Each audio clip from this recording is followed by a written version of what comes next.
Hey there, Eclectors. Welcome back to episode 56. Today we're talking about phobias. So, things that make you uncomfortable, things that you have a fear of. Phobia, by definition, are things that you have a fear of. And we thought we would talk about all the different crazy things that make people very unsettled, even though they're kind of standard stuff in many cases.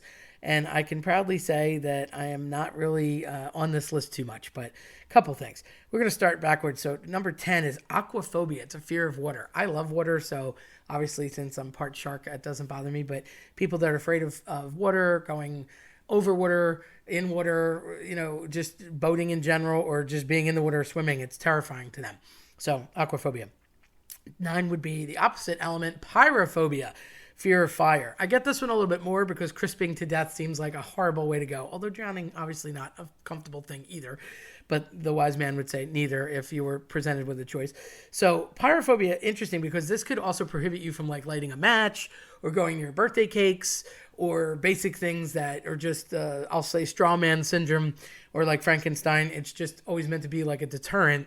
So you might not even want a wood stove in your home, or you might not want a fireplace or go near a fire pit or go to a bonfire or something like that, which are kind of cultural things that can happen, especially around Northeast time in the fall. So it might make you uncomfortable. Just something simple like making s'mores could turn into a fearful event. So maybe not your thing. On our list, 8 is coulrophobia, which is a fear of clowns. Now, I hate clowns, so I'm down with this one.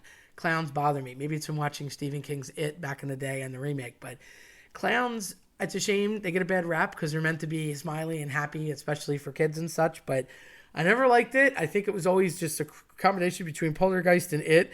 There's always that creepy clown that's like head spins around and has the eyes that go up and down and it kind of smiles at you like too funny to me. I don't like it. It's not my thing. But clowns can also be evil clowns, or they could be deceptively nice looking but not really clowns. So there's like ulterior motives with clowns, but I get that. That's kind of a biggie. And they've also taken clowns and put them into the scary place on purpose to kind of mess with your head. So it's like something innocent from childhood that gets in the horror genre, and that can really mess with you. So I understand that. Whereas like water and fire, it's just an element. It is. There's nothing about it. It's just the way it is. It's not like it's got a mind of its own. Although Firestarter would probably agree differently. Glossophobia is a fear of public speaking. I definitely don't have this, but I know so many people who do.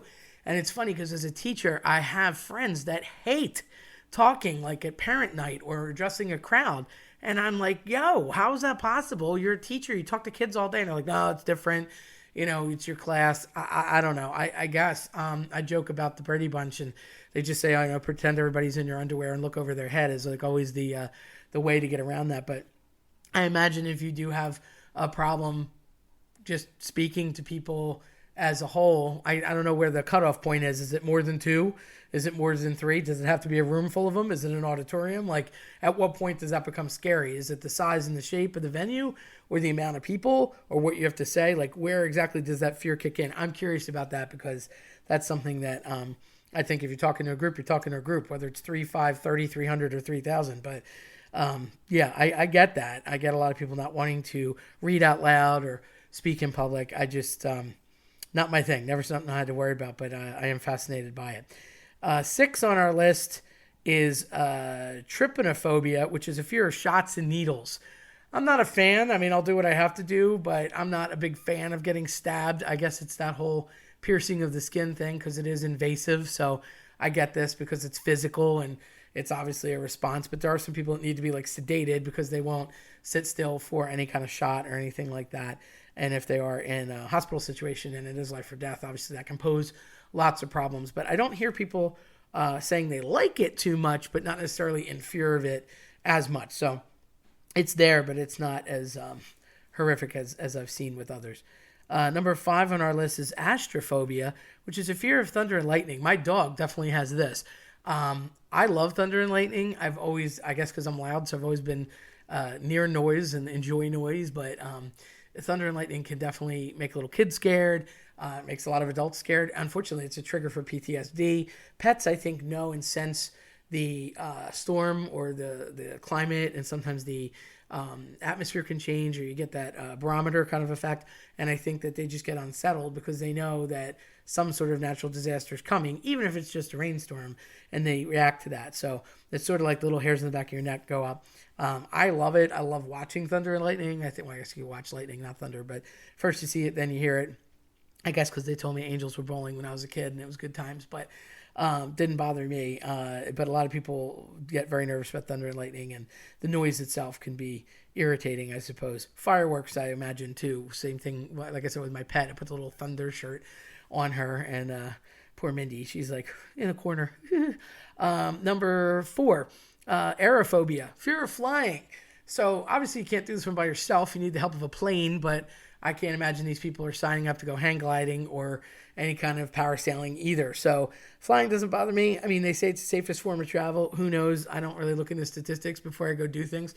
If, there was a second Titanic, I'd be signing up to be on it just because I think it's all cool. But people have called me crazy for that too. But as far as it goes with flying, I guess it's the falling factor that makes people uncomfortable, because you kind of looks like you just got thrown up there by the jet engine fuel, and pure luck keeps you in the sky.